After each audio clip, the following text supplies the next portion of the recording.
Hello everyone, welcome back to my channel. আবারও চলে আসলাম ছোট্ট একটা ব্লগ শেয়ার করার জন্য। আজ কিন্তু আমরা চলে এসেছি পিসি বাড়িতে, আর পিসি বাড়িতে এসেই কিন্তু আমরা দলে দলে চলে যাচ্ছি পুকুরে স্নান করার জন্য। কালকে রাতে বৃষ্টি এত হয়েছিল, ওই জন্য কিন্তু রাস্তাঘাট ভীষণ কাদা হয়েছিল আর পিছলও হয়েছিল। বলতে না বলতেই দেখো এই বুনুটাও পড়ে যাচ্ছিল। তো আমিও কিন্তু খুব সাবধানে চলে আসলাম পুকুর পাড়ে। পুকুর পাড়টাও কিন্তু ভীষণ পিছল ছিল, আর এই দেখো ওরা একা একা কিন্তু জলে ঝাঁপ দিয়ে স্নান করছে।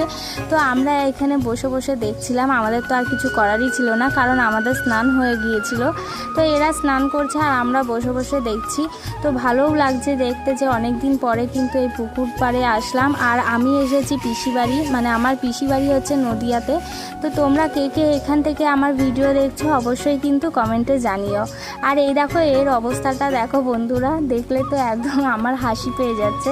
তো তোমাদের কার কার ভালো লাগছে অবশ্যই কিন্তু জানিও। আর তার আগে বলো আমার ভিডিও তোমাদের কেমন লাগে, যদি ভালো লেগে থাকে অবশ্যই কিন্তু লাইক কমেন্ট ও শেয়ার করে আরও পাশে থেকো। তো চলো পুরো ভিডিওটা দেখা যাক। এই দেখো এরা এখানে স্নান করছে, আর এখানে এই মাছগুলো পুরো স্পষ্ট বোঝা যাচ্ছে। আর এর অবস্থা দেখো, স্নান করা বাদ দিয়ে কিন্তু মাছ ধরতেই ব্যস্ত হয়ে গেছে। তো বন্ধুরা আমার ভিডিওটা ছিল এইটুকুই, আর তোমাদের কেমন লেগেছে পুরো ভিডিওটা অবশ্যই কিন্তু কমেন্ট করতে ভুলো। আবারও আসছি নেক্সট একটা ভিডিও নিয়ে। এখন আমরা বাড়ি যাই, টাটা।